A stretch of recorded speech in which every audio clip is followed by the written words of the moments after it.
Richie Cavalera from Insight. How's it going? How's the tour going? Killer, man. It's been going, man. We're on like 5 weeks out of 7.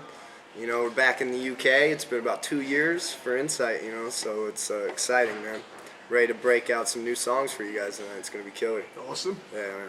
Now, by the time you were 12, you had already appeared on stage with Sepultura and Soulfly. What was that like, and how did that come around? Was that you saying, I want to go, or did your dad kind of say, hey, come on stage?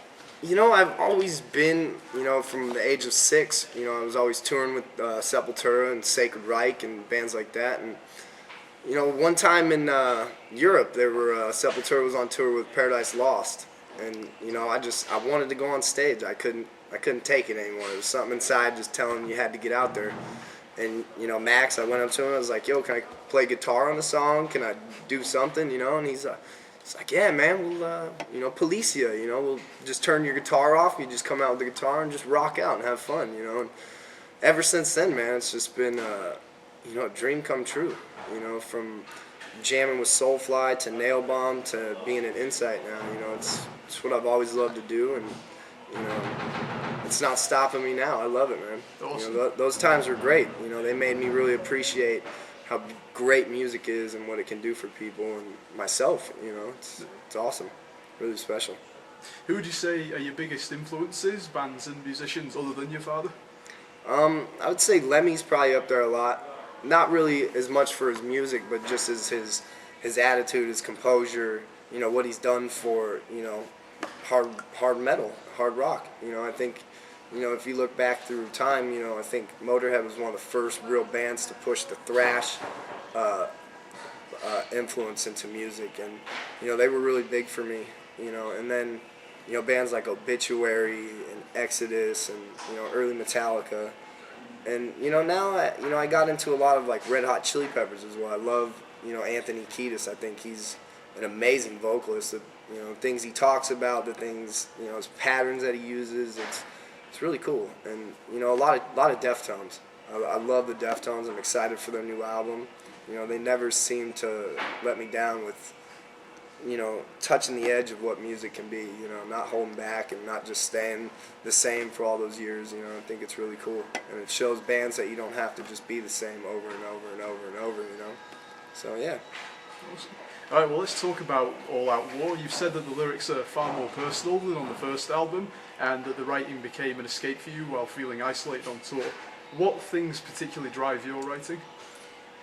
Just what's going on in my life at the time. You know, I took probably about 6 months, you know, writing the lyrics for that album, and, you know, last year, you know, was really crazy for the band. You know, we went through a tough breakup with our first record label, and, you know, things looked really bad. It didn't look like we had much of a future. You know, it's really hard when you lose a label and you go through all that stuff, and it, you know, it takes a year, you know, process of dealing with all that stuff. So I think in the time that all took, it, you know, really took a toll on me. You know, we weren't touring, so I wasn't making money. I was working, you know, shitty jobs at home, just doing whatever I could to pay bills, and, you know, everything just felt like it was falling apart after we had worked so hard for everything. And I think all of that came out into this record. You know, I think a lot of it is, you know, talking shit about people. It's talking shit about myself.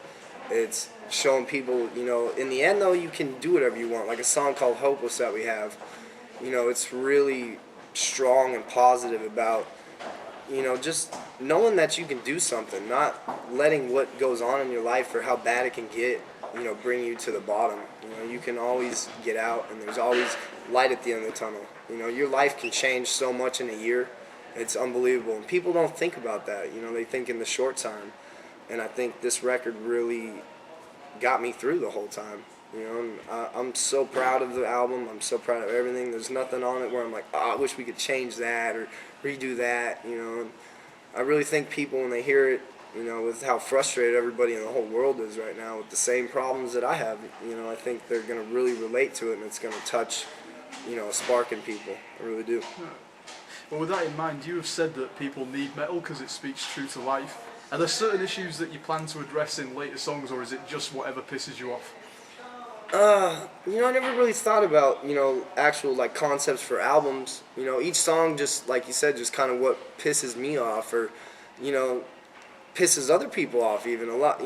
There's songs that I write where I see it in a third person. There's a song about Kaylee Anthony, the mom that killed the little daughter in Florida, and just how sick and messed up she is. And I think on this album, as well as The Slaughter, we had that, with songs like Tyranny's End. That's a direct, to all the just tyrants out there, people like George Bush, people like the Egyptian guy they just got rid of, and all the Syrian person. I think people need to understand that there's a lot of terrible things going on in the world, and they can't just walk around so blind to it all the time, like, oh, it's not affecting me, because in the long run, it's going to affect all of us, whatever's going on right now, whatever their plan is.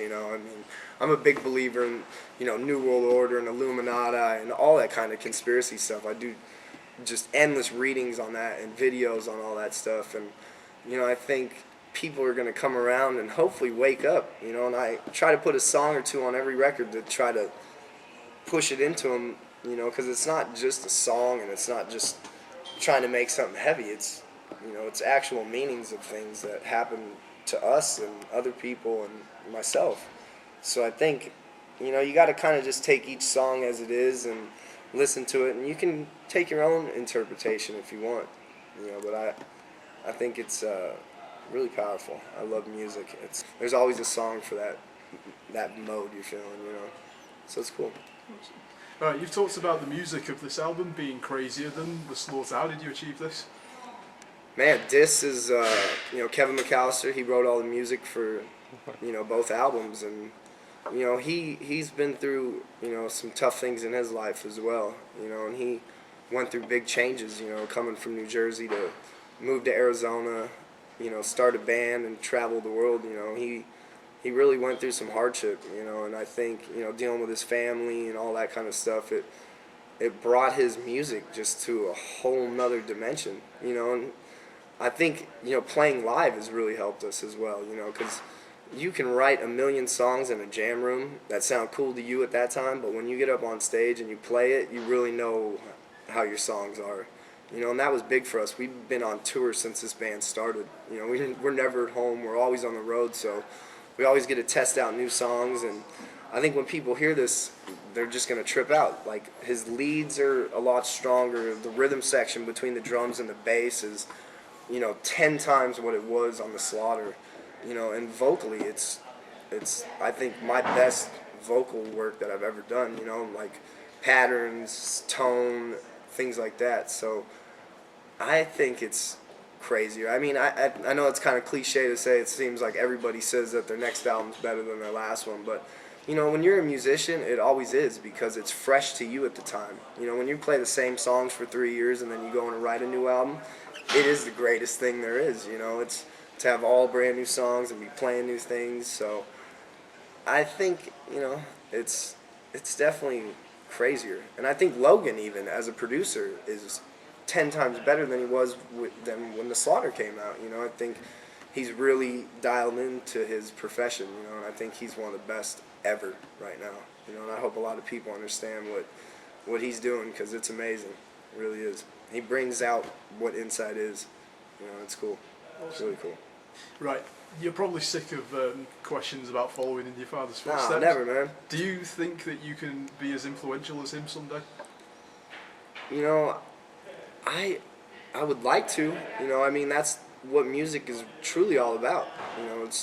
It's like I said earlier, to help people, to get them through problems, to make them feel happy about things that are going on in their lives. So, Max, he came from a really tough, upbringing, coming from Brazil and, dealing with that government and, what they went through. But I think a lot of us nowadays in these, I guess you call them, sophisticated societies, are going through what Brazil may have went through, 20 years ago. So I think there's a chance for it, and if I, speak from my heart, I think people will, be influenced by it in the end.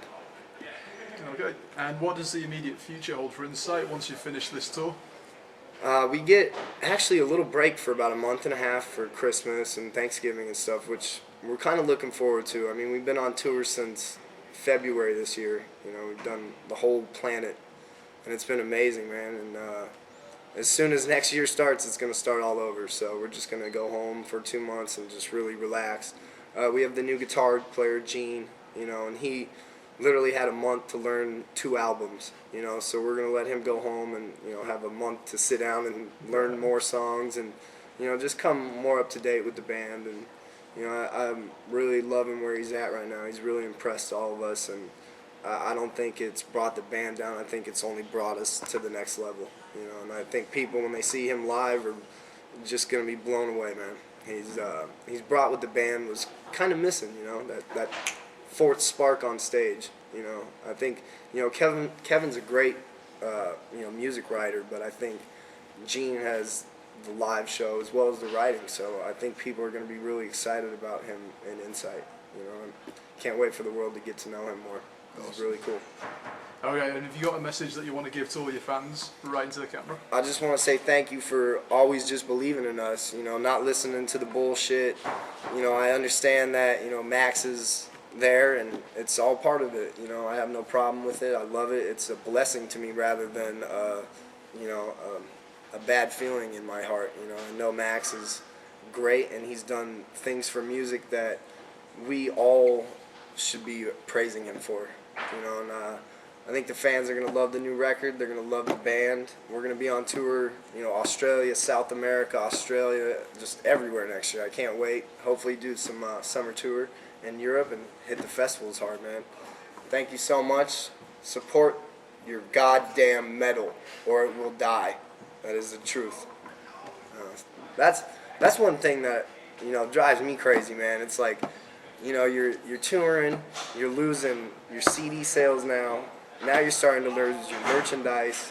You're losing show attendance.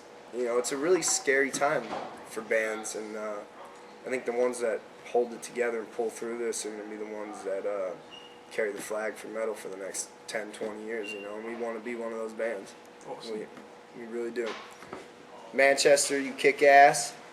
Go fucking buy the new album, All Out War, November 20th. Insight. Hell yeah. All right.